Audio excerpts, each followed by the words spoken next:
Hi, ഞാൻ Ashley. ഇന്ന് ഞാൻ വന്നിട്ടുള്ളത് കുറച്ച് സ്വസ്ഥത കൊടുക്കുക അവർക്ക് എന്ന് പറയാൻ വേണ്ടിയിട്ടാണ്. എന്തിനു വേണ്ടിയിട്ടാണ് നിങ്ങളിങ്ങനെ കിടന്ന് തുള്ളണേ? ഇപ്പം ഒരു കണ്ടൻറ് ഒരു യൂട്യൂബർ പറഞ്ഞൊരു വാക്കുമേൽ എത്ര പേർക്കാണ് ഇപ്പം കണ്ടൻറ്റോട് കണ്ടൻറ്. ഇപ്പം ഇതാണ് ഇവിടുത്തെ ഈ ലോകത്ത് നടന്ന ഭയങ്കര വിഷയമാണിത്.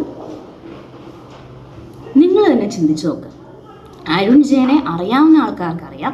അരുൺ എന്ന് പറയുന്ന ആ വ്യക്തി ഒരുപാട് കഷ്ടപ്പാടുകളിൽ നിന്ന് അവൻ തന്നെ പടുത്തുയർത്ത് കൊണ്ടുവന്നതാണ് അല്ലേ. അവൻ്റെ ഫാമിലിനെ, അച്ഛനെയും അമ്മേനെയും അനിയത്തിനെയും ബെറ്റർ ഒരു പൊസിഷനിലേക്ക് അവൻ എത്തിച്ച് അവൻ നല്ല ഒരു ഇതായിട്ട് ജീവിക്കുന്നു. അതുപോലെ തന്നെ മറ്റുള്ളവരുടെ കണ്ടൻറ്റൊന്നും കോപ്പി അടിച്ചിട്ടൊന്നുമില്ല, സ്വന്തമായിട്ട് ചെയ്ത് സ്വന്തം രീതിക്ക് ചെയ്ത് അത് ഫണ്ണിയായിട്ട് എൻ്റർടൈൻ ആയിട്ട് മറ്റുള്ളവരെ ചിരിപ്പിച്ചും കളിപ്പിച്ചും ഒക്കെ ചെയ്ത് അവരുടെ ഒരു സന്തോഷ ലോകത്തിൽ അവർ ഹാപ്പി ആയിട്ട് ജീവിക്കുന്നു. അത് യൂട്യൂബ് വഴി ഷെയർ ചെയ്യുന്നു, ഏൺ ചെയ്യുന്നു, സമാധാനപൂർവ്വം ജീവിക്കുന്നു. ആരെയും ഞോണ്ടാൻ വരുന്നില്ലല്ലോ, ഇല്ലല്ലോ. പിന്നെ എന്തിനു വേണ്ടിയിട്ടാണ് നിങ്ങളിങ്ങനെ കിടന്ന് തിളയ്ക്കണേ? നിങ്ങൾ നിങ്ങളുടെ ഫാമിലി ഒന്നും പറയാറില്ലേ? അത്ര പുണ്യവന്മാരായി പറയുന്ന ഓരോരുത്തരും മനഃപൂർവ്വം ആയിരിക്കില്ലല്ലോ എന്തായാലും പറഞ്ഞിട്ടുണ്ടാവുക. ഞാൻ കെട്ടാൻ പോകുന്നൊരു പെൺകുട്ടിയുടെ ഫാമിലിയെ പറ്റി ഒരിക്കലും ഒരു മനഃപൂർവ്വം ആ ഒരു ഇൻറ്റൻഷനോടെ കൂടി അല്ല എന്തായാലും പറഞ്ഞിട്ടുണ്ടാവുക. അവൻ തന്നെ പറഞ്ഞു അവൻ എന്തുകൊണ്ട് അങ്ങനെ പറഞ്ഞു എന്നുള്ളതും.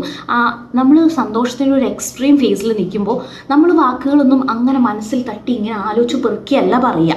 എത്ര പബ്ലിക് ഫെയിം ആയാലും ഒരു സന്തോഷം അല്ലെങ്കിൽ സങ്കടത്തിൻ്റെ എക്സ്ട്രീം നിൽക്കുമ്പോൾ നമ്മൾ പറയും ചില കാര്യങ്ങൾ ആ സമയത്ത് നമ്മൾ ഡിസിഷൻ എടുക്കരുത്. കാരണം മനുഷ്യരാണ്, തെറ്റിപ്പോവും, മനുഷ്യരാണ്.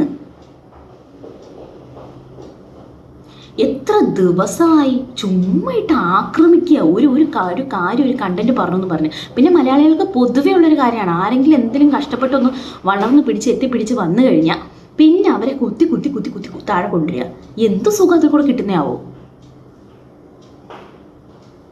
അതുപോലെ തന്നെ ആ കൊച്ചു കഷ്ടപ്പെട്ട് വളർത്തി വലുതാക്കി കൊണ്ടുവന്ന് കൊടുക്കും. ഇപ്പോഴും ആ ഒരു രീതിയിൽ പോയിക്കൊണ്ടിരിക്കുക. ഇനിയിപ്പോൾ ആരെങ്കിലും ഒരാൾ ഹൈക്കാക്കി പെട്ടെന്ന് വന്നതാണെങ്കിൽ പോലും മലയാളികളുടെ ഒരു പൊതു സ്വഭാവമാണ് ആരും നന്നാവരുത്. എന്നാൽ ഞങ്ങളെല്ലാത്തിനും വലിയ സംഭവമാണ്, ഞങ്ങളാണ് എല്ലാം ചെയ്യുന്നത്, ഞങ്ങളെല്ലാവരും ഒറ്റക്കെട്ടാണ്. പിന്നെ ആരുടെയും സെൻറ്റ് കണ്ടാൽ അയ്യോ പാവ അവൻ എന്തെങ്കിലും കൊടുക്കാം, അയ്യോ പാവ അവർക്ക് ഇങ്ങനെ കൊടുക്കുക അതും ഉള്ളതാണ്.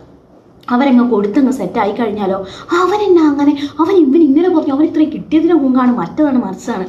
എന്തുവാ സ്വയം തിരിഞ്ഞു നോക്കിയിട്ട് ഉളുപ്പ് തോന്നുന്നില്ലേ? ഞാൻ ഇങ്ങനത്തെ കണ്ടന്റ് ഒന്നും ചെയ്യാത്ത ഒരാളാണ്. എൻ്റെ ചാനലിൽ അങ്ങനെ വലിയ കാര്യമായിട്ടൊന്നുമില്ല. ഞാൻ ചുമ്മാ എൻ്റെ പേഴ്സണൽ കുറച്ച് സന്തോഷങ്ങളും സങ്കടങ്ങളും മാത്രം ഇടുന്ന ഒരു ചാനലാണ്. ഇതിപ്പോൾ ഞാൻ പറയാൻ കാരണം എത്ര ദിവസമായി ഇതിപ്പോൾ തുറന്ന ഇത് മാത്രമേ ഉള്ളൂ.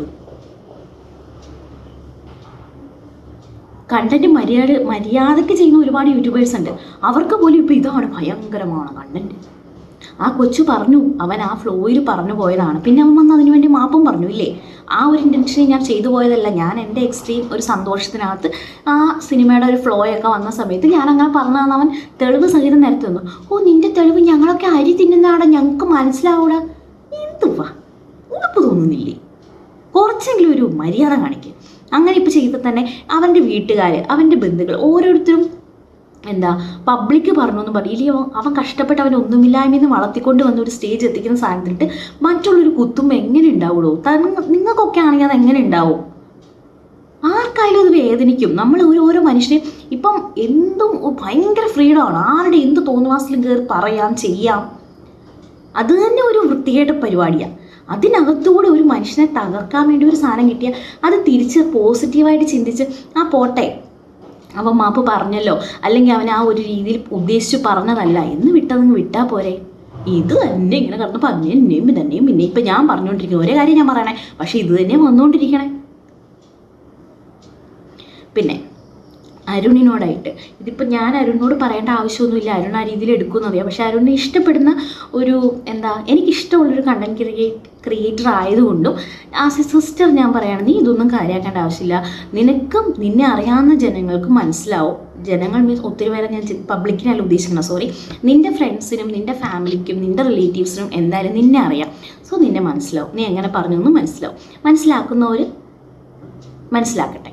പിന്നെ ഇതിങ്ങനെ വന്നത് ചിലപ്പം എന്തെങ്കിലും ഇതിലും വലുത് വരാനിരുന്നത് തട്ടിപ്പോന്ന് പറയില്ലേ, ആ ഒരു ഫീല് കണ്ടാൽ മതി. അതോടൊപ്പം തന്നെ ചിലപ്പോൾ ഇതിനൊരു പോസിറ്റീവായിട്ട് എടുക്ക്. നിൻ്റെ ചാനൽ ഒന്നും കൂടെ ഹൈപ്പ് ആവാനും എല്ലാവരും അറിയത്തില്ലാത്തവർ അറിയാൻ കൂടി വേണ്ടിയിട്ട് വന്ന ഒരു കോണ്ടൻ്റായിട്ട് കരുതിയാലും മതി. അപ്പോൾ സന്തോഷമായിട്ടിരിക്കുക.